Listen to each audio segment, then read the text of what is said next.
like to welcome everybody once again to the Buffalo History Channel. We are now in our fall season.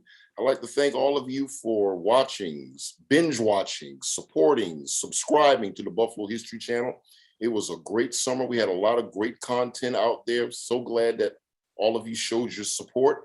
And as we get ready, we're in the midst of our fall season now. This was an interview that I was looking very forward to doing. I've known these two since I met these two back in the mid-1990s, right around the time that I came back from college. They had a bookstore called Harambee Books, was in the Buffalo community for a very long time. And they're also instrumental in introducing the celebration of Kwanzaa to the city of Buffalo. It is my pleasure to welcome to the Buffalo History Channel, Sharon and Kenneth Holley. Holly, welcome to the Buffalo History Channel.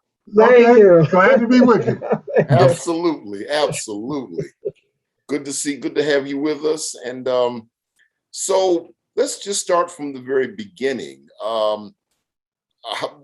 Where did the idea for starting Harambee Books come from? You want to start? Well, Harambee came about because when we first got married in 1976, what we did is we decided to do a bookstore. But what we did, we first started in our apartment on Wakefield Avenue in Buffalo, New York. Okay. And what we did is we just started collecting books. And then what happened is that we were just going around to different events in the community, like we did Juneteenth and things like that. And then after a while, we got our first bookstore. It was about Maine and Utica in Buffalo. And we started there, and then we went forward to about 3 other locations while we were doing it. But basically, it was all a part of part of that Black consciousness, Black arts movement that started in the 60s and 70s. You had folks like in probably each corner of the city, of the country. You had people down in New York, East. You had people in Chicago with Hakeem Adabouti. You had Karinga in Los Angeles, and a brother named Kwame Salam down in Indiana. So what we did is we picked up on that movement and tried to become a center, really, not just a bookstore, but a community center. Because like when people come into town, usually one of the first things they go into contact is your bookstore, for information, really. It goes back all the way to Michelle's bookstore in New York, that they expect the bookstore to be a place where they can come and learn about community activities, what's happening in that community, beside having books and other cultural things going on in that bookstore. So I would just add to that, too, that at the time we started, I know that the brother, oh my goodness, I forgot his name that quick, had a bookstore on Jefferson Avenue. Martin Solstra. Martin Solstra, right. But this was before we came about. So by the time we started to sell books, in order to get Black books, you had to go to Toronto, Third World Books in Toronto, or Detroit, had Black bookstores or places outside the city. In the city, the bookstores only sold Donald Goins and Iceberg Slim. That's all you could find. And if you start asking about history, it's like, we don't know what you're talking about. And so we decided we needed to fill that void. And that's one of the reasons why we started. Okay. So one of the things that I can remember about your bookstore is that you all, not only did you sell books, you also had different events in your bookstore. And I can specifically remember around the mid-90s, that was right around the same time that the Million Man March was about to take place, or had already taken place. Take us back to some of the most memorable events that you had in the bookstore, in Harambee Books. Well, that goes back to what I was saying, that the Black bookstore was so much more than a bookstore. We had people like Hakeem Adabouti, and we had Mr. Cameron, who was one of the survivors of a lynching, and we had Dr. Simpkins come in talk about music. And also we had storytellers, Sharon and Kareem Amin, and another sister did storytelling and did a Kwanzaa program that was printed in one of the Black magazines. So all these activities were really part of a Black bookstore, really. It was just expected, you know. If you, like I said, if you're going to go to a Black bookstore, you can find these kind of events going on. Right. Plus, we were open to the community. I remember at Maine and Utica, we had an African Studies workshop for children, and we had a study group for adults. And it was in our bookstore at Maine and Utica that we helped to accommodate the Nation of Islam after Elijah Muhammad passed away, when they started to restart the Nation of Islam under Minister Farrakhan. We were open to allowing them to meet in the bookstore to get it started.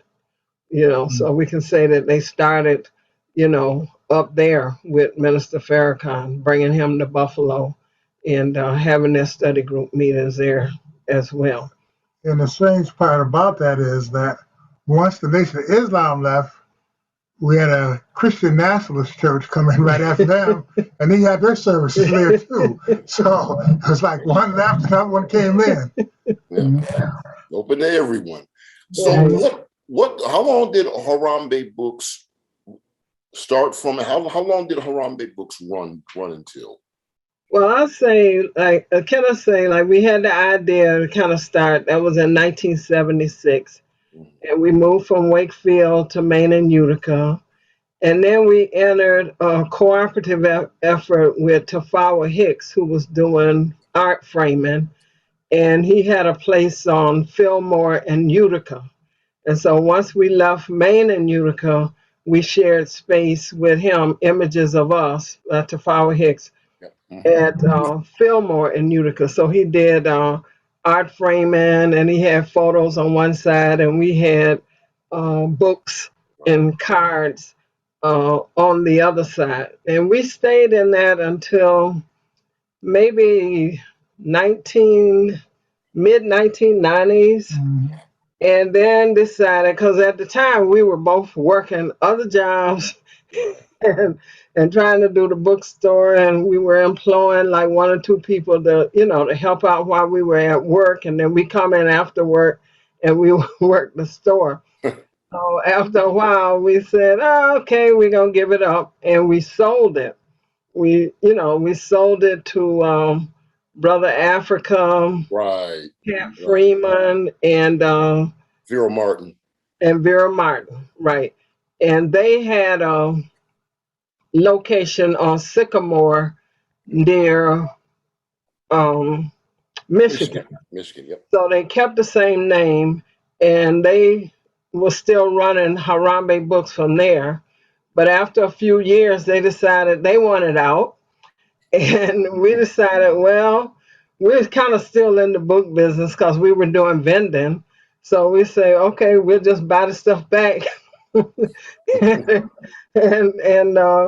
open again. But so as to not to do the confusion, that's when we changed the name. So after we got it back from them, we changed the name to be Zawadi Books instead of Harambee Books. And then our first location after that was on Main Street near Jewett. We had a storefront there at Main near Jewett. We stayed there a number of years, 4 or 5 years, and now we're on Jefferson between Woodlawn and Glenwood, always with the hope that we would stay in the African American community because of the books that we were selling. We thought it was important that people in our neighborhood see these kind of stores that could cater to us. And if other people want it, well, they just have to make that trek to come in our neighborhood. Absolutely, absolutely. And so now I'd like to segue, because not only were you the founders of Harambee Books, but you also were instrumental, as I said earlier, in introducing the celebration of Kwanzaa to the city of Buffalo. Could you talk to us about how that first came about? Well, let me just do one correction. Okay. Okay, we were not the first people to introduce Kwanzaa to Okay. Buffalo. Kwanzaa celebrations have been going on at the Center for Positive Thought, Okay. at the Watu Center on Jefferson Avenue, and at the African American Cultural Center. What we did from Harambee Books, we invited all of these representatives from our cultural organizations to come together to form a committee so that we could do Kwanzaa more than one night. For Okay. example, the center might do one night, and then African Culture Center was doing a night. So we decided, why don't we have a committee where we could do Kwanzaa at least 6 nights a week during that week, and each cultural center would have a night. So we might have started at the Center for Positive Thought on opening night. The second night we went to the African American Cultural Center.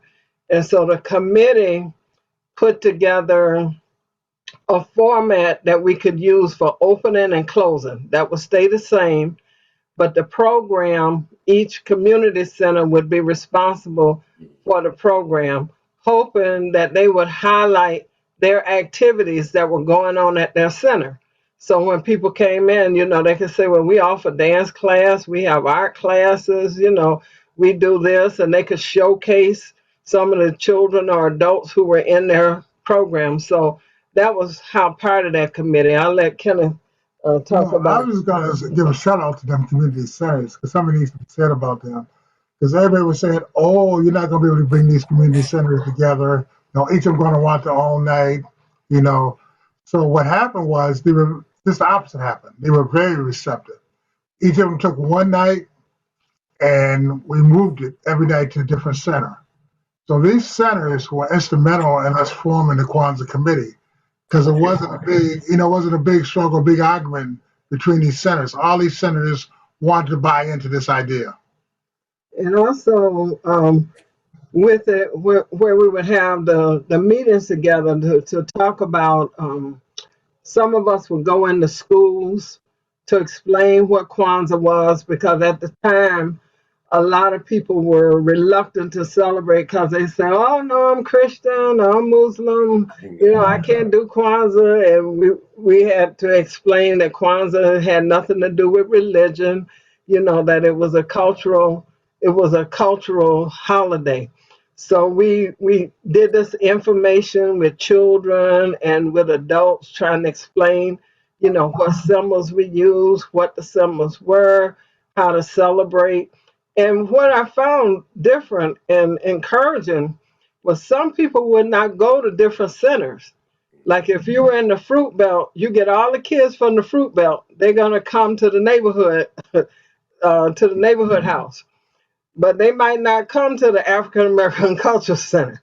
So there was kind of like these boundaries that some of these kids wouldn't cross for different reasons. Could be transportation, or could have been others. But when we would go to Fruit Belt, you see these kids later, like April and May, and they go, "Hey, when is Kwanzaa coming?" Because they knew about that night that Kwanzaa was going to be over in the Fruit Belt, Right. and they associated us with Kwanzaa, so they want to know what night you coming back over here. They have Kwanzaa. And a lot of that because when that's the food was feast night. Yeah. And they want to know what they can eat. Hmm. So they want to come back especially for the food. Oh yeah. Oh yeah. So the Well, committee, we never had officials like president, vice president. The okay. committees were open. Anybody could join the committee. Some people came, they worked 2 or 3 years, and then they did something else. Some people came and stayed with the committee, for a number of years. Some only came for 1 year, and then they did something else. And we kept adding to the celebration. For example, when Dr. Kofi Lamote and Dr. Mwala Mushuja came to Buffalo to work at the university, they had been out at East Palo Alto, California during Kwanzaa. So they said, well, out there, whatever Saturday falls in that week of Kwanzaa, we do children's Kwanzaa. So we're like, oh, that's a great idea. So then we added whatever Saturday falls in Kwanzaa, we would do children's Kwanzaa. And the purpose of the children's Kwanzaa was to get the children to do Kwanzaa. We'd have some activity for them, but we wanted them to set things up. They could do the program, the whole bit. We were gonna feed them. We did a couple of hours of children's Kwanzaa. Then that night, of course, we come back and do adult Kwanzaa. So with children's Kwanzaa, I remember one year that they all remembered we took them to roller skating at the rink up on East Ferry Street. So we paid for the tickets and shoes for the kids to just skate, you know. And then we did the Kwanzaa. We set it up. We did the opening ceremony. They skated till they wore themselves out. We fed them, and then they went home. So that was a good memory of them for Kwanzaa. Like how Kwanzaa could be celebrated, how Kwanzaa was a Right, good thing. of course. Well, I'm certainly glad to got to officially get the clarity, to finally get the clarity on that it was a Kwanzaa committee. Right. That it was Mhm. okay. One of the things I got this one question. I can remember. Let me see. When I first started coming to the Kwanzaa celebrations, I want to say that it had to have been 1990 95. I want to say that I actually started coming to the Kwanzaa celebration because I came back to Buffalo from college in 19 in the 93 early 1994. So it would be around 95 that was my first Kwanzaa celebration. And the one thing that always stood out to me, the moment I walked in, the first thing I saw were those beautiful 7 banners. Could you Oh yeah. tell our audience the story behind those banners and how they were made? Those banners, you want to say? No, I'm just gonna give Andy Cooper a big shout out for that Yeah. because them were her banners and her idea how to do them, and she not only did them once, but then she redid them with poles to make them look even better. Right. So them banners really give the credit to Enid Cooper for that. Right. Mhm. Yeah. Enid, without any compensation, decided that that would be her contribution to Kwanzaa. And so she made these large banners and provided us with the poles to put it up. And of course, as a committee, each year we were responsible to get there early, set up those banners, set up the Canaras and everything. So it was a community event. And I want to say too, the first Canara we were using was a large Canara that was about 5 feet tall. Mhm. And that Canara had been brought to us to use by Dr. Molifi Asante. I Yes. think he had gotten a Canara from Haiti. It was a wooden Canara that came in 2 pieces. We had to set it up. And after a while, of course, it became unstable and we were not able to use the large Canara. And so um, Bill Cooper's son, not Joel, but oh my goodness, I'm bad with names. Anyway, the son of Bill Cooper, we said, oh, we can't use a canard. We didn't want to use a It little was Yancey. Yancey, exactly. Yancey Cooper.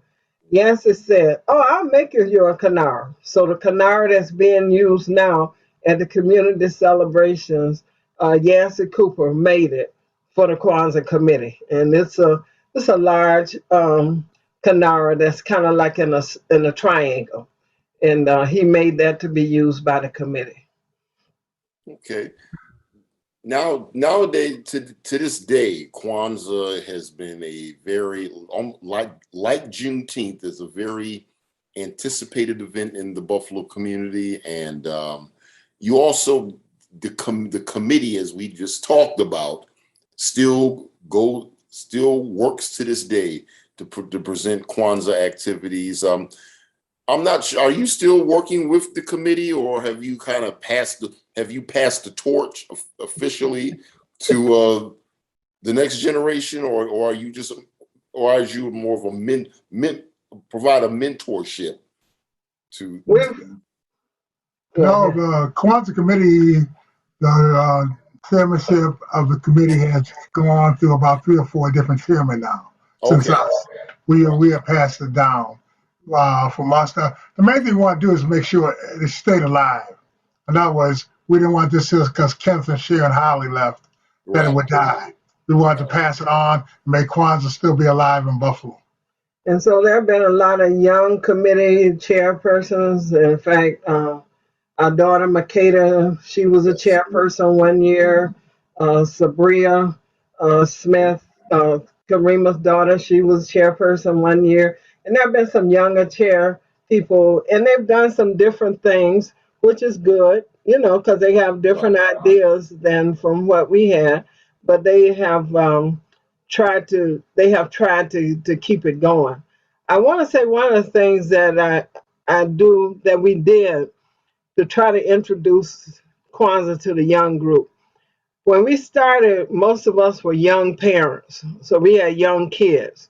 So we needed to get all the kids involved in what we were doing. So we called them the Children of Africa. Okay. That was all these kids, Guinea Mills kids, Esau Step, and all of their children, Balala Kara, and all her kids. So they were like the children of Africa. They were responsible for singing the chant at the beginning and setting the table and doing special programs. And I often tease them now because most of them in their 40s. I was like, you all should get back together and do something. They look at me out of one eye like, are you kidding me? They grew up with it, so They have kids now. Yeah, and but make their kids work. to make you up that though, the strange thing is though, and no matter where they live in the country, they all want to come back for Kwanzaa. Yeah, They all look forward to coming back to Buffalo. They all say the same thing. But we can't find this no place else. So we come back to Kwanzaa because remember how Kwanzaa was growing up. right, So no matter what, I can see them coming to Kwanzaa every year in Buffalo, New York. right. And the other thing I'd say about that is when we first invited Dr. Malana Karenga, the creator of Kwanzaa, to come, and as most people know, he came to Buffalo almost every year. I was about Do, to mention that. That was about to be my next thing. yeah, I was going to during say. Kwanzaa, which is very difficult. I mean, Yeah. because this man had requests to be all over the country and And he sometimes comes to out of the Buffalo country. every year. He was coming to Buffalo, and he was asked once, why did he come to Buffalo? And he said he felt the love of the people when he came to Buffalo during Kwanzaa, that he felt that love, that community spirit, and that's why he looked forward, to coming to Buffalo. So we were very lucky in the fact that he would make time out of his schedule to travel during the week of Kwanzaa to come to Buffalo. And I dare say, anybody who had a chance to hear the creator of Kwanzaa speak on Kwanzaa, might not realize it now, but that's a historic event that you can say, because Kwanzaa is relatively a new holiday, 1966, so it's not that old. So but you can say that yes, I attended a Kwanzaa celebration and heard the creator of Kwanzaa speak. So it's almost like you heard it from the mouth of the person who invented it, and you got a chance to ask him questions about the things that he invented. And I always thought that was so historic for Buffalo, for putting Buffalo on the map for Kwanzaa. Absolutely. Absolutely. So, in closing, I was going to ask, I always ask this of my guests. In closing, what would you say in your own words would be the significance of the Kwanzaa, not just the Kwanzaa Committee, but also the legacy of the bookstores, with continuing the tradition from the Afro-Asian bookstore from Martin Sostra to Harambee Books and now Zawadi Books. What is the importance that they all have to the African American community of Buffalo, New York? Okay. I think one of the main things is that it shows African American community what can be done, that we can do it. In other words, Kwanzaa, we didn't go out and ask nobody for a holiday. We made the holiday. Right. But the bookstores, when we first started bookstores all across the country, it was Black people who started the bookstores, who came up originally having contact with each other for the bookstore. So it was a show of, from us to other Black people and the Black community, what can be done, what is possible. You know, if you work together, if you bring your families in to work with you, that anything is possible, that you can do things, that things can be moved and things grow. Like right now, Kwanzaa's celebrated all across the country, like Cricket says, it's celebrated in other countries. Same things with the bookstores. We got a whole new group of young Black booksellers who are doing it a completely different way. They are people who want to be business people. They see these stores as a business opportunity. They want to get the information out, but they also want to be business people. They want to make money out of it. So my thing is what shows what the possibilities are if you come up with ideas and you stick with them, you involve the family and you involve the community in your idea. Okay. So I feel very good that we've started something that I hope would be a legacy, because even though sometimes we carry some of the books that probably you read when you were younger, there's still a whole generation of people out there who have not read these books, know nothing about these authors, the John Henry Clark, the J.A. Rogers. They're like foreign names to them, that they have not been taught it, of course, and they're like self-educating in a way. So the bookstore helps them to get their reading started, you know, so that they'll be up on what's going on. Okay. Well, Kenneth and Sharon Holley, I'd like to thank you for being a part of the Buffalo History Channel. Well, No, thank you. Thanks for the invitation. Yes. All right.